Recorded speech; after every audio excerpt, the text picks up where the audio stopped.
Students, सीधी बात, no बकवास, हमें 80 ऑन 80 इंग्लिश में परफॉर्म करना है। देखो साल भर हम सबसे बड़ी गलती ये करते हैं कि हम इंग्लिश पे ध्यान नहीं देते, और जब हम इंग्लिश पे ध्यान नहीं देते हैं तो हमारे नंबर यहीं कटते हैं और पूरा रिजल्ट खराब हो जाता है। तो पूरा रिजल्ट खराब नहीं करना है, मेन सब्जेक्ट पे हमने ध्यान देना है, लेकिन इंग्लिश में हमें 80 ऑन 80 ही लेके आनी है। सबसे बड़ी गलती जो हम इसमें ये करते हैं कि बस 2 दिन पहले वन शॉट देख लेंगे, समरी देख लेंगे और बस हम लिख के आ जाएंगे। अरे यार, उससे तुम्हारे 40 नंबर सिक्योर होते हैं, वो भी कहां पर, जो तुम्हारा लिटरेचर वाला पार्ट है। लेकिन 40 भी नहीं आते क्योंकि तुमने प्रैक्टिस ही नहीं करी होती है। तो आज हमें 80 ऑन 80 लेके आनी है, बस सीधी सीधी बातें करनी है और कुछ भी नहीं करना। देखो सबसे पहले अगर आप ये देखते हो तो ये है आपके इंग्लिश का सिलेबस, और इसमें 22 नंबर का, कितने दिख रहे हैं आपको, 22 नंबर के आपकी रीडिंग स्किल आती है। देखो रीडिंग कॉम्प्रीहेंशन, और सबसे ज्यादा नंबर इसी में कटते हो। तुम्हारे 22 कट गए तो तुम्हारे पास बचा क्या 80 में से लाने के लिए। तो यहां पर सबसे ज्यादा जरूरी क्या हो जाता है, इन 22 नंबरों को लाना। और 22 नंबर कैसे आएंगे, जब तुम प्रैक्टिस करोगे। आज 1 मार्च हो गई है, तुम्हारे पास बचे हार्डली 9 दिन।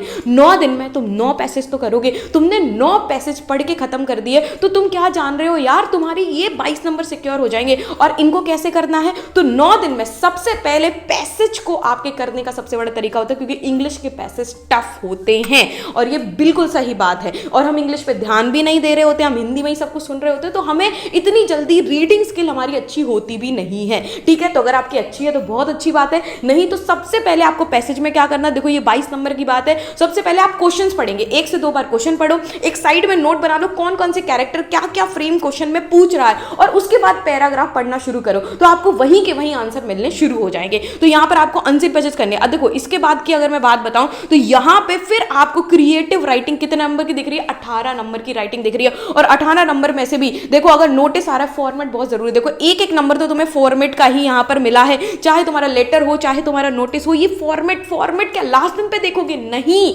जैसे तुम्हें 9 दिन में हर दिन एक पैसेज सॉल्व करना है, 1 से 2 तुम्हारी मर्जी है, 2 करो तो और अच्छा है, वैसे ही हर रोज ये लिखना है। तुम लिखोगे और टैली करोगे प्रीवियस ईयर क्वेश्चन पेपर से, सारी अगर किसी भी साइट से, तो तुम्हें समझ में आएगा तुम्हारी गलतियां क्या है। देखो रिपीटेटिव वही लैंग्वेज होती है और तुमने वही लैंग्वेज परोस के आनी है। तुमने 9 बार भी अगर प्रैक्टिस कर ली तो तुमने वही लैंग्वेज लिख के आओगे कि नहीं। तुम्हारी अगर ग्रामर भी खराब है और तुमने 9 बार कर ली, तुम्हारे दिमाग में सेंटेंस तो जाएंगे ही जाएंगे ना, और सेंटेंस जाएंगे तो तुम्हारी ये 18 नंबर यहाँ पे पक्के हो जाएंगे। देखो फॉर्मेट का 1 तो मिल ही जाएगा, कंटेंट के 2 तो मिलेंगे ही मिलेंगे तुम्हें, और यहाँ तुम्हारी ग्रामर मिस्टेक भी नहीं होंगी। देखो तुम्हारी ग्रामर कितनी भी खराब हो, लेकिन अगर तुमने बार बार 9 बार प्रैक्टिस की हुई है तो कहां से खराब हो जाएगी। तो ये मत सोचो कि मुझे अब पॉलिटिकल साइंस करनी है या मुझे केमिस्ट्री करनी है, मुझे फिजिक्स करना है, मुझे अभी इंग्लिश पे भी ध्यान देना है। उन पे 1-1 घंटा तुम्हें देने हैं अपने अदर सब्जेक्ट को, लेकिन उसके अलावा 3 से 4-5 घंटे इसमें देना है। 1 घंटा पैसेज सॉल्व करना ही करना है, 5-10 मिनट की राइटिंग सॉल्व करनी ही करनी है। और देखो सबसे बड़ा भाग है तुम्हारा 40 नंबर यहाँ पे लिटरेचर आता है, तो लिटरेचर तो तुम करोगे ही करोगे। सारे के सारे तुम्हारे कितने चैप्टर्स के 1 शॉट तुम देखोगे, लेकिन उन चैप्टर के 1 शॉट देखने के साथ में साइड देखो तुम्हें नोट्स बनाने, नोट्स तुम्हें कैसे बनाने, तुम्हें लेने हैं 2 पेज पे तुम्हारे जितने चैप्टर हैं उन चैप्टर लिखने और उनके कैरेक्टर लिखते चले जाने। सिर्फ कैरेक्टर लिख लो, कैरेक्टर तुम्हारे दिमाग में होंगे ना, तुम स्टोरी तो तुम्हारे दिमाग में है ही, पर तुम कैरेक्टर्स के नाम भूल जाते हो। कैरेक्टर और इंपॉर्टेंट प्लॉट्स क्या है, ठीक है, जो पैनकेक वाली स्टोरी आपकी पॉइंट एंड पैनकेक है यार, वो बहुत ही ज्यादा ना दिमाग खराब हो जाता है। कैरेक्टर 4 हैं, चारों के नाम लिख लो, उसके साथ में क्या क्या साइड प्लॉट आ गए, भाई थीम लिखते चले हो, इसकी सेंट्रल थीम क्या है, तुम्हें याद आएगा ही आएगा। और सबसे बड़ी बात है, देखो बेटा छोड़ के कुछ भी नहीं आना है। तुम जहां एक आंसर छोड़ देते हो तुम वहां अपने सारे के सारे नंबर गवा देते हो, तो छोड़ के कुछ भी नहीं आना है। सबसे पहले अब अटेम्प्ट क्या करना है तुम्हें यहाँ पर, तो सबसे पहले देखो राइटिंग स्किल में तुम टाइम दोगे, सबसे पहले तुम अपने क्वेश्चन 40 नंबर खत्म करके दो। तुम पहले पूरे क्वेश्चन आंसर अटेम्प्ट कर लो, अटेम्प्ट करने के बाद तुम्हारा पैसेज अटेम्प्ट करो उसके बाद, और उसके बाद तुम अपनी राइटिंग स्किल्स को अटेम्प्ट करने यहाँ पर शुरू करो। लेकिन टाइम मैनेजमेंट बहुत जरूरी, 3 घंटे में ही ये करना है